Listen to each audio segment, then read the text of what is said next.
Émancipation. Fanfiction Harry Potter. Par le studio Kali Records. Catégorie Boys Love. Couple phare Harry Potter et Severus Snape. N'hésitez pas à liker le chapitre et à vous abonner pour avoir la suite. Chapitre 29. Harry et Severus prennent le temps de s'habiller en silence. Le mal est fait et ils ne peuvent rien faire, si ce n'est d'y aller et d'affronter la tempête. Tous les deux savaient que tôt ou tard cela arriverait. Voilà pourquoi ils avaient prévu une procédure dans les détails. Étape 1, porter leur alliance. Étape 2, donner des consignes à Winky pour qu'elle ait sous la main des exemplaires de leur contrat de fiançailles et de mariage lorsqu'il l'appellerait. Étape 3, avoir une issue de secours au cas où ça tournerait mal. C'est Harry qui va parler en leur nom, pas seulement parce qu'il est le partenaire dominant, mais aussi pour dévier les accusations comme quoi Severus l'aurait séduit. Lorsqu'ils sont présentables, Harry regarde Severus avec un sourire timide sur les lèvres et le même sourire lui répond. En dépit du désagrément, ils vont prendre un putain de plaisir à se payer la tête de tous ces gens. Une activité presque aussi jouissive que le sexe.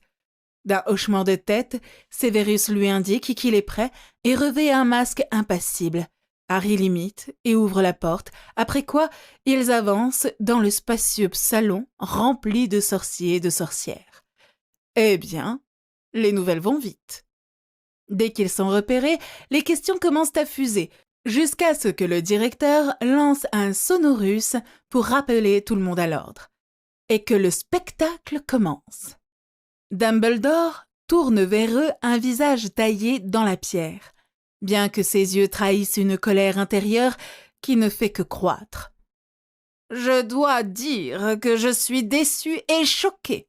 Severus, Harry, vos actions ce soir sont non seulement déplorables, mais aussi hautement illégales et elles seront suivies de sévères conséquences. » Nullement impressionné, Harry lève un sourcil. Pourrais-je savoir depuis quand prendre du plaisir dans les bras de son mari est devenu illégal? Bon, je suppose que le faire en public est déplorable, mais c'est difficilement ma faute. Nous avions correctement protégé la porte. C'est vous qui l'avez forcé sans crier gare. La pièce explose en cris d'indignation. « Silence !» hurle Dumbledore avant de s'adresser de nouveau à eux. « Donc, vous persistez dans votre idée de me jeter de la poudre aux yeux avec une paire d'anneaux conjurés à la hâte ?» Ils pointent leur alliance avec dédain. « Est-ce que vous vous attendez vraiment à me faire croire que l'héritier des maisons Potter et Black offrirait autre chose qu'une aventure à un homme bien en dessous de lui? Je ne suis pas né d'hier, jeune homme. » La vraie valeur d'un homme ne se mesure pas à sa richesse ou à son niveau social. Les yeux d'Harry se plissent dangereusement. Severus possède tout ce que je recherche chez un partenaire pour la vie. Mais là n'est pas la question. Vous voulez voir les contrats? Winky! L'elfe apparaît avec une pile de copies, un claquement de doigts et tout le monde a son exemplaire. Merci Winky, tu peux y aller. Elle s'incline et disparaît dans un petit pop. Et voilà. Harry sourit, épiant la foule murmurée avec excitation. Merlin, ce sont vraiment une bande de moutons. Pas étonnant que Dumbledore ait autant de facilité à les manipuler. Son regard revient sur le visage blanc du directeur. Il est en train de lire les papiers avec soin, cherchant sans doute les failles. Harry sait qu'il n'en trouvera aucune, et il peut même prédire sa prochaine action. Il n'est pas déçu. Eh bien, Severus... Dumbledore plie les parchemins et les range dans sa robe. « Je dois te féliciter pour ton admirable acharnement. Séduire un garçon ayant la moitié de ton âge et le persuader de t'épouser juste sous mon nez, voilà bien une action témoignant d'une grande ruse. » La foule réagit avec l'indignation qu'on attendait d'elle et Harry a bien du mal à ne pas leur rire au nez. Imperturbable, Severus roule des yeux. S'il vous plaît, Albus, vu la façon dont il s'est jeté sur moi, on peut difficilement dire qu'il y avait de la séduction là-dedans. Hé! Vu la façon dont tu te penchais en me montrant tes fesses, est-ce que tu t'attendais vraiment à ce que je ne sois pas intéressée? Je ne faisais que ramosser quelque chose. Mais oui, ben voyons. Le troupeau de moutons retient son souffle collectif, les fixant sous le choc. Tonks et les enfants Weasley, excepté Ron, sont en train de ricaner dans un coin. Et Harry jurerait avoir vu les lèvres de McGonagall s'étirer, malgré son visage sévère. Dumbledore marmonne pendant un moment, avant de se racler la gorge et de décréter sur un ton sérieux. Peu importe les circonstances, tu es toujours un mineur, Harry, et une relation non platonique conduite avec un adulte avant ta majorité est par conséquent illégale.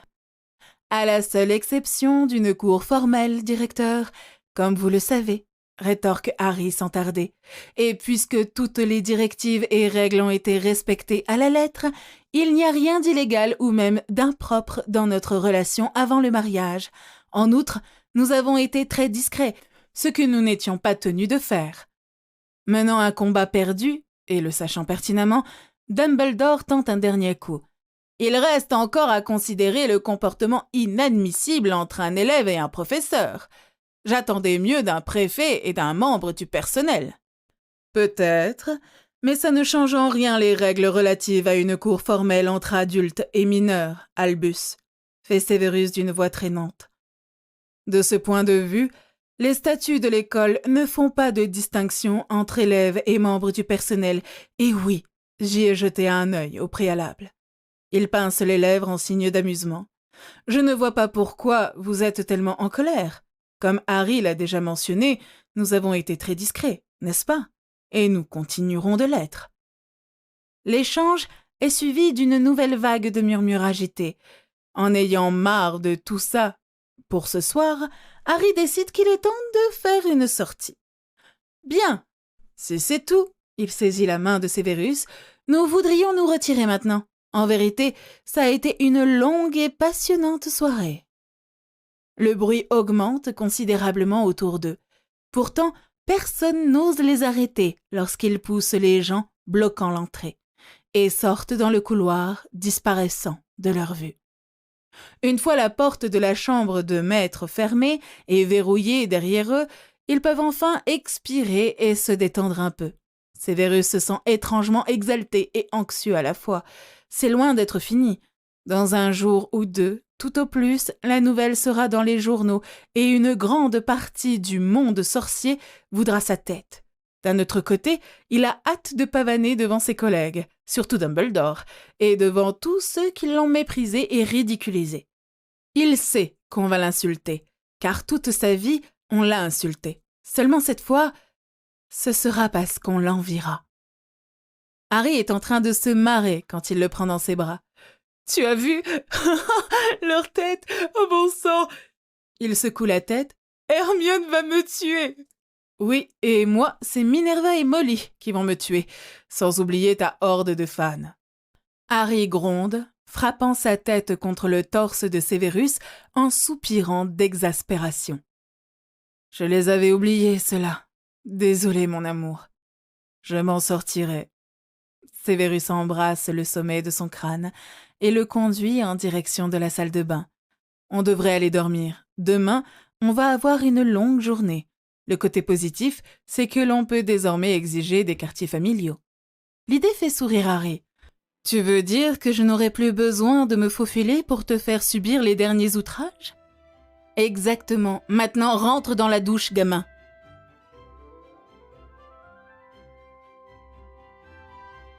Le lendemain matin, ils descendent pour prendre leur petit déjeuner et comme prévu, un comité les attend pour l'interrogatoire.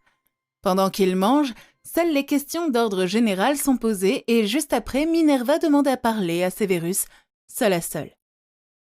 Il ne sait pas vraiment quoi en penser. Elle fait partie du peu de gens à Poudlard et ailleurs qui le respectent vraiment. Son opinion compte beaucoup pour lui et son approbation encore plus. Au regard des récentes révélations, il imagine aisément qu'elle ne sera pas très contente de lui.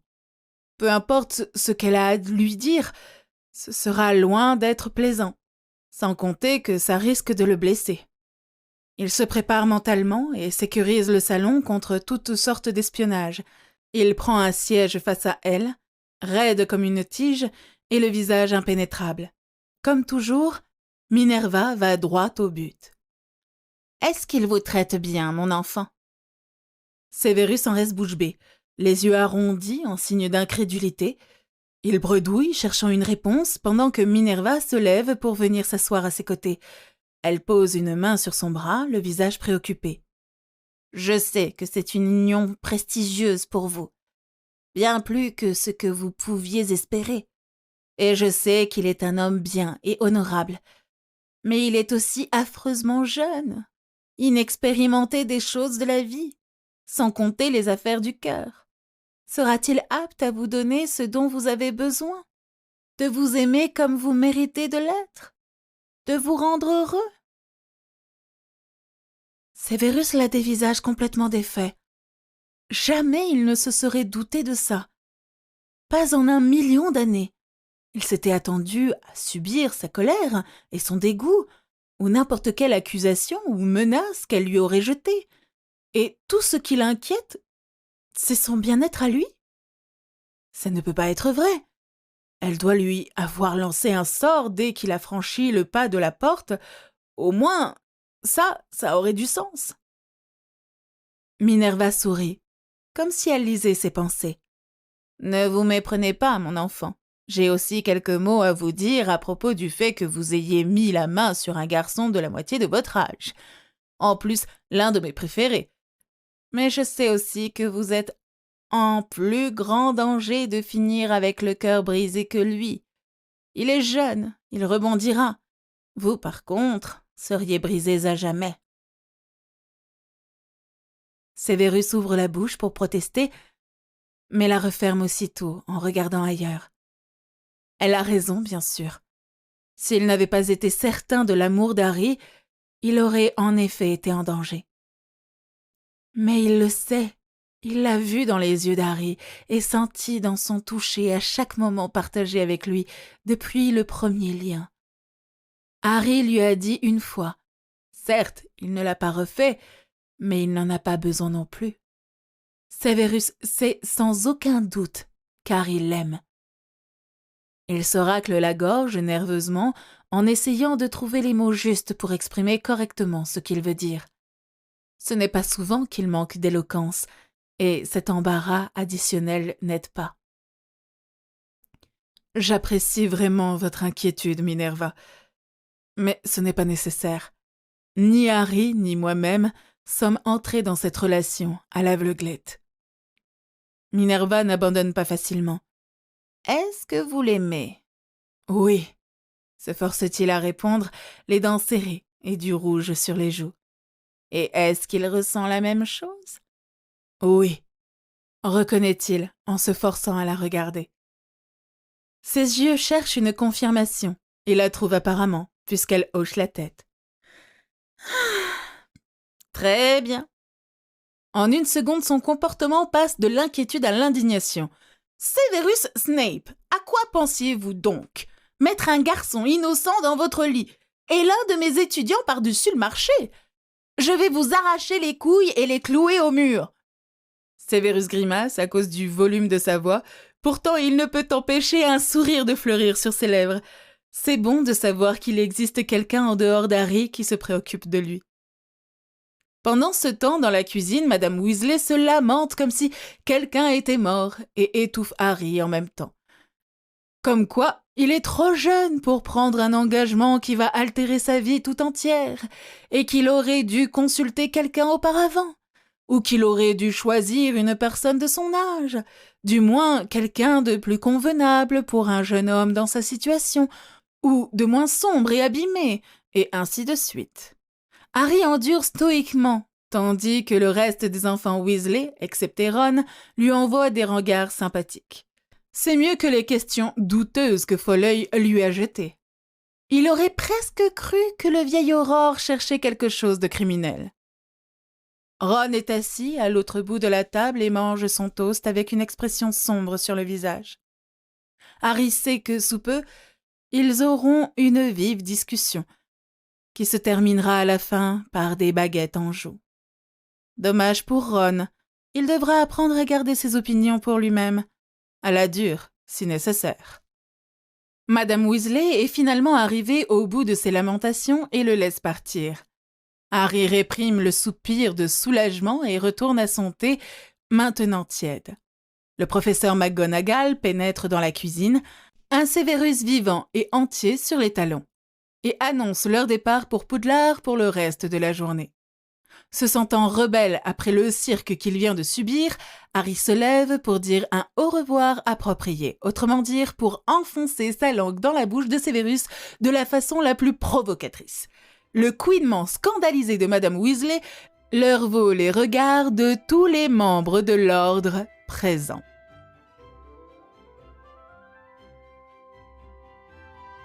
Peu après le déjeuner, arrive une lettre d'Hermione et à en juger par son épaisseur, il sait que Ginny l'a déjà débriefé sur les événements de la nuit dernière et dans les détails.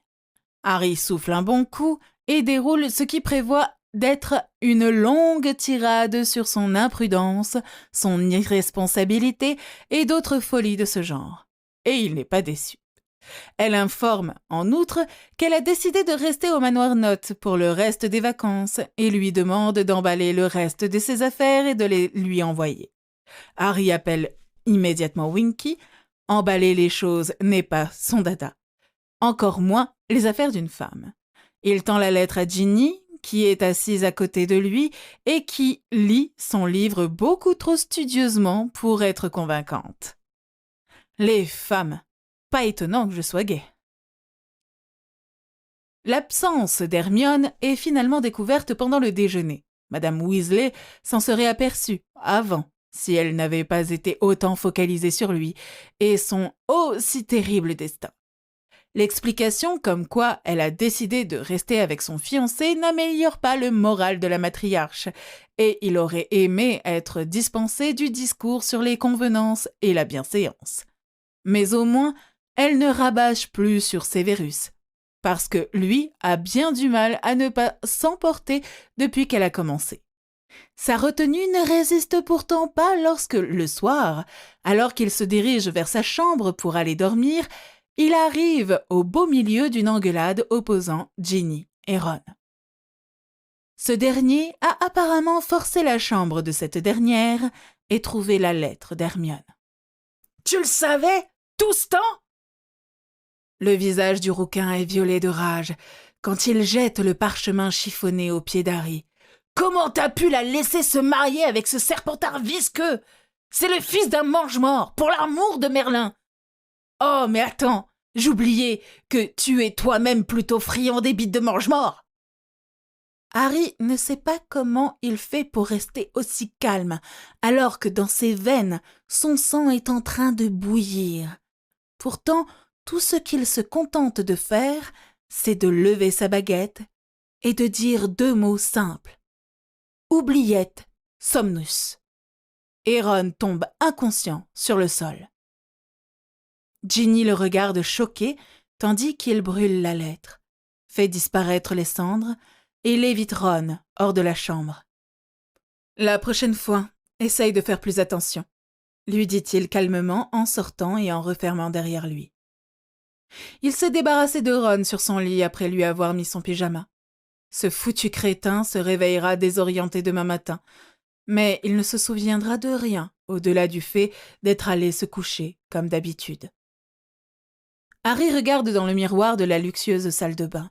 L'image qu'il lui renvoie est celle d'un jeune homme très puissant, une chose qu'il a acceptée depuis un moment déjà. Aujourd'hui cependant, il pourrait aussi ajouter froid et impitoyable. La question reste, est-ce qu'il aime ce qu'il voit? Oui. Il sourit malicieusement avant de tourner les talons. Le Golden Boy est mort, et cette fois pour de bon. Il ouvre la porte de la salle de bain et découvre la vision enchanteresse de son époux étendu nu sur les draps de satin de leur lit, en train de se faire plaisir tranquillement. « Enfin !» lance suavement Sévérus. « J'ai cru que tu t'étais noyé là-dedans. » Harry lève un sourcil. Serions-nous impatients? Bien que je croie qu'une leçon est nécessaire, professeur. » Sa baguette atterrit dans ses mains et, l'instant d'après, les bras de Sévérus sont au-dessus de sa tête, accrochés au montant du lit par un sort d'entrave. Avant que ce dernier ne réalise ce qui lui arrive, Harry se prépare et se lubrifie magiquement. Puis il lance un sortilège pour lubrifier aussi Sévérus, avant d'aller à la rencontre de celui-ci. Pris par surprise, Sévérus se met à se tordre en sifflant sous l'afflux de plaisir, et Harry ne cherche même pas à cacher son petit sourire satisfait. Après tout, rien de mieux pour remettre à sa place un mari effronté que de le chevaucher en le soumettant. Vous venez d'écouter Émancipation, une fanfiction Harry Potter,